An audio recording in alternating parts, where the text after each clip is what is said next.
Picking up from page 54, findings of fact.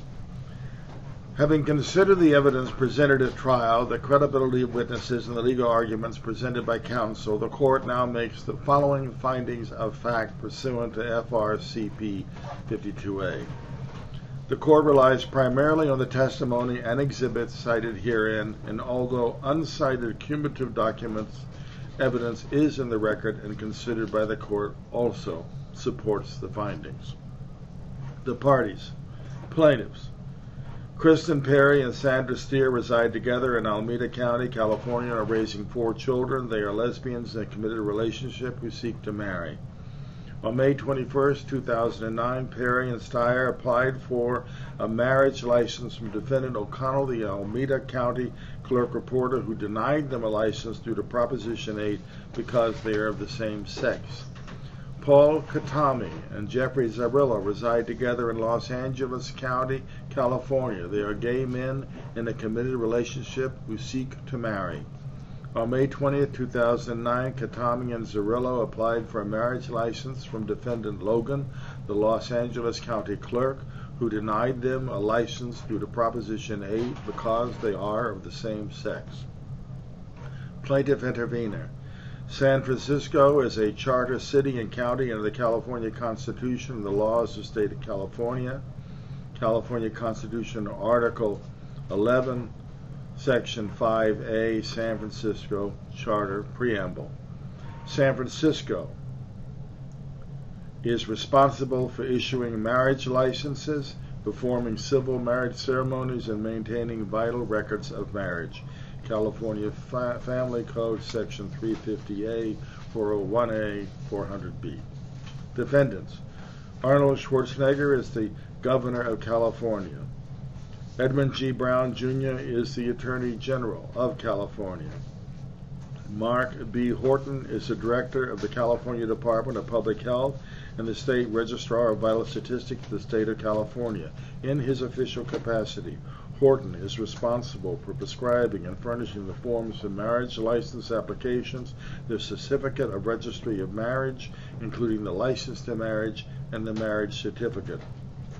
Lynette Scott is the Deputy Director of Health Information and Strategic Planning for the California Department of Public Health. Scott reports to Horton and is the official responsible for prescribing and furnishing the forms for marriage license application, the certificate of registry of marriage, including the license to marry and the marriage certificate. Patrick O'Connell is the Alameda County Clerk Registrar and is responsible for maintaining vital records of marriages, issuing marriage licenses, and performing civil marriage ceremonies. Dean C. Logan is the Los Angeles County Registrar Recorder County Clerk and is responsible for maintaining vital records of marriages, issuing marriage licenses, and performing civil marriage ceremonies. Defendant interveners. Proponents. Dennis Hollingsworth, Gail J. Knight, Martin F. Gutierrez, Hak-Shing William Tam, and Mark A. Jansen are the official proponents of Proposition 8 under California law.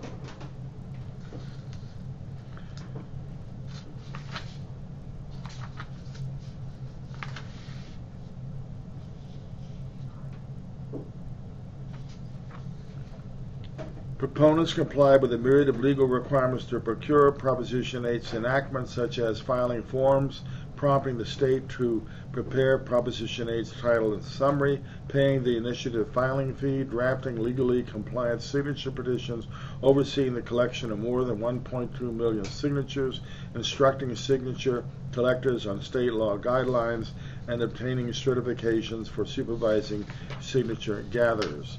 Proponents dedicated substantial time, effort, reputation, and personal resources in campaigning for Proposition 8. Tam spent the majority of his hours in 2008 working to pass Proposition 8. Martin Gutierrez described activities to pass and enforce Proposition 8. Miscellaneous declarations by Dennis Hollingsworth, Gail J. Knight, Mark A. Jansen. Proponents established ProtectMarriage.com, Yes on 8, a project of California Renewal, as a primarily formed ballot measure committee under California law. Declarations of Hollingsworth, Knight, Gutierrez, Tam, and Jansen. The Protect Marriage Executive Committee includes Ron Prentice, Edward Dulce, Mark A. Jansen, and Doug Swarmston. Andrew Pugno acts as general counsel.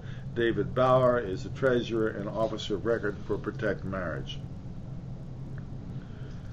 Based on the declaration of Ron Prentice and letter from Protect Marriage to Jim Abbott, letter to a business that donated money to a group opposing marriage, 8 demanding a donation of like amount to Protect Marriage, letter signed by Ron Prentice, Protect Marriage Chairman, Andrew Pugno, Protect Marriage General Counsel, Edward Dolce, Executive Director, California Catholic Conference, and Mark Jansen, a Protect Marriage Executive Committee member.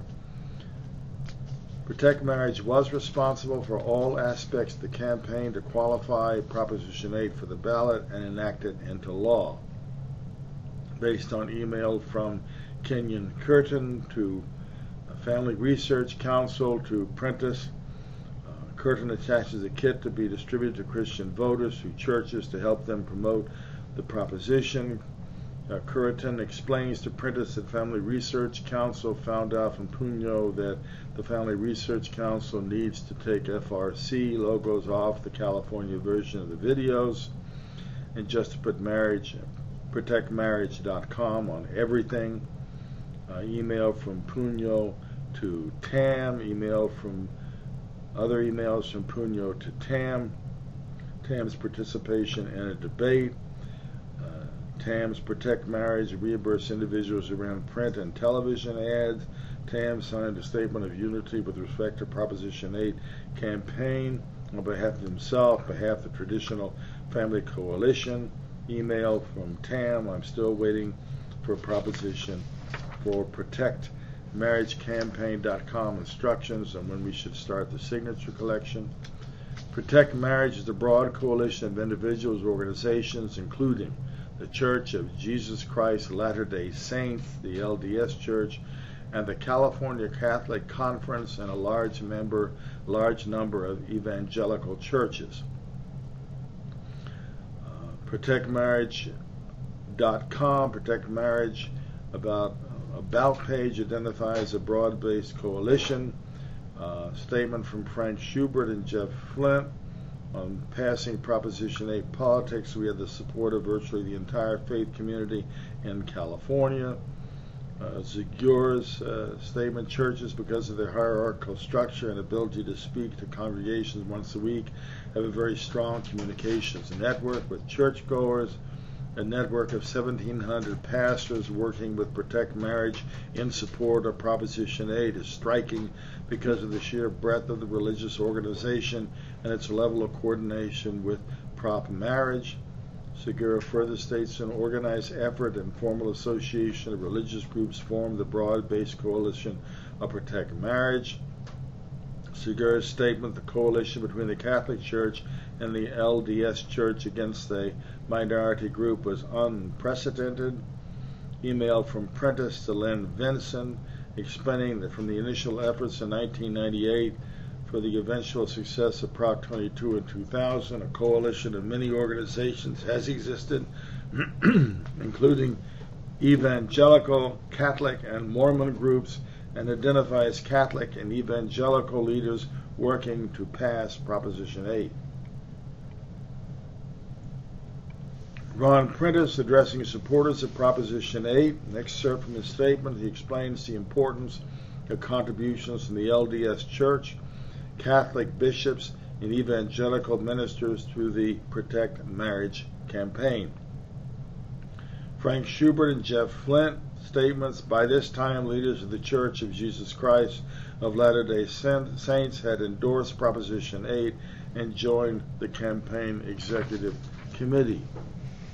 Even though the LDS were the last major denomination to join the campaign, their members were immensely helpful in early fundraising, providing much-needed contributions while we were busy organizing Catholic and evangelical fundraising efforts. Whether any evidence supports California's refusal to recognize marriage between two people because of their sex. Marriage in the United States has always been a civil matter. Civil authorities may permit religious leaders to solemnize marriage, but not to determine who may enter or leave a civil marriage. Religious leaders may determine independently whether to recognize a civil marriage or divorce, but that recognition or lack thereof has no effect on the relationship under state law. The basis for that is statement civil law has always been supreme in defining and regulating marriage. Religious practices and ceremonies have no particular bearing on the validity of marriage.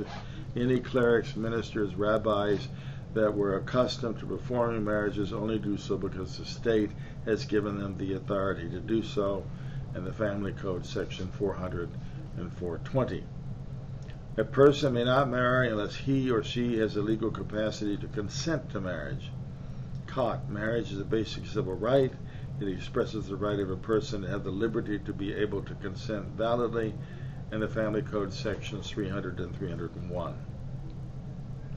California, like every other state, has never required that individuals entering a marriage be willing or able to procreate. California Family Code 300. The case in re marriages, this contention that marriage is limited to opposite-sex couples because only a man and woman can procreate or can produce children biologically related to both is fundamentally flawed. Lawrence v. Texas, Judge Scalia dissenting.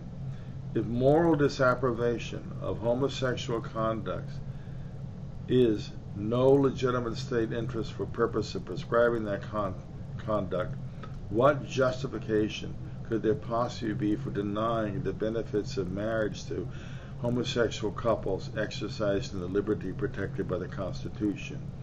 Surely not the encouragement of procreation, since the sterile and the elderly are allowed to marry. There has never been a requirement that a couple produce children, statement by Cott, in order to have a valid marriage. Of course, people beyond procreative age have always been allowed to marry. Procreative ability has never been a qualification for marriage.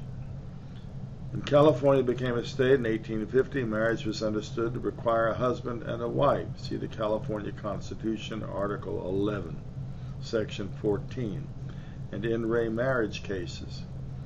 The state has always required the parties to give their free consent to a marriage. Because slaves were considered properties of others at the time, they lacked the legal capacity to consent and were thus unable to marry.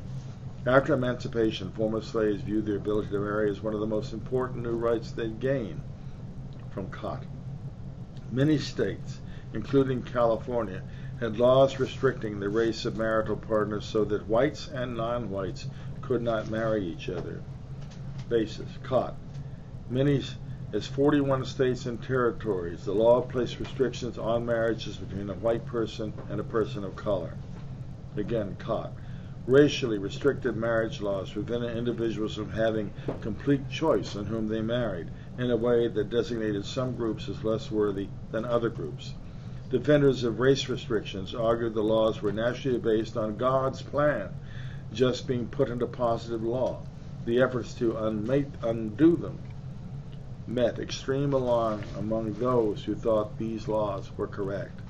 People who supported racially restricted marriage laws saw these as very important definitional features of who could and should marry and who could not and should not.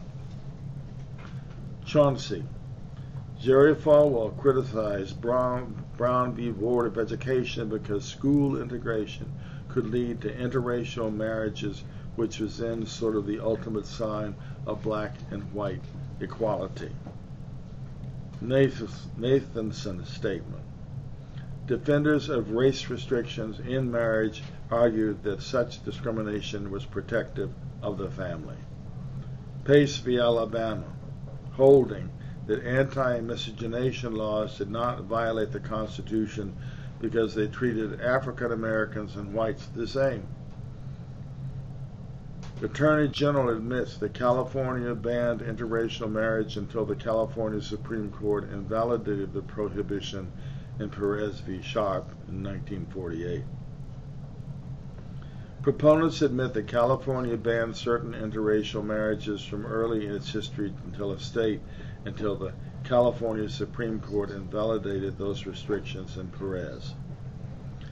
Racial restrictions on an individual's choice of marriage partner were deemed unconstitutional under the California Constitution in 1948 and under the United States Constitution in 1967. An individual's exercise of his or her right to marry no longer depends on his or her race, nor on the race of his or her chosen partner. Basis Loving v. Virginia, United States Supreme Court, 1967. Perez v. Sharp, California, 1948. Under coverture, a woman's legal and economic identity was subsumed by her husband upon marriage. The husband was the legal head of the household. Coverture is no longer part of the legal bargain.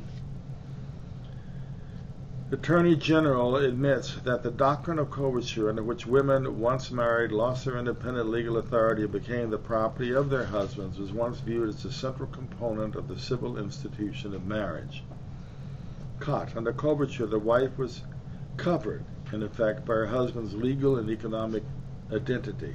She lost her independent legal and economic individuality. Coverture was a marital bargain to which both spouses consented, and it was a reciprocal bargain in which the husband had certain very important obligations that were enforced by the state. His obligation was to support his wife, provide her with the basic material goods of life, and to do so for their dependents. Her part of the bargain was to serve and obey him, to lend to him all of her property, and enable him to take all of her earnings and represent her in court or in any sort of legal or economic transaction. Further states, coverture was a highly asymmetrical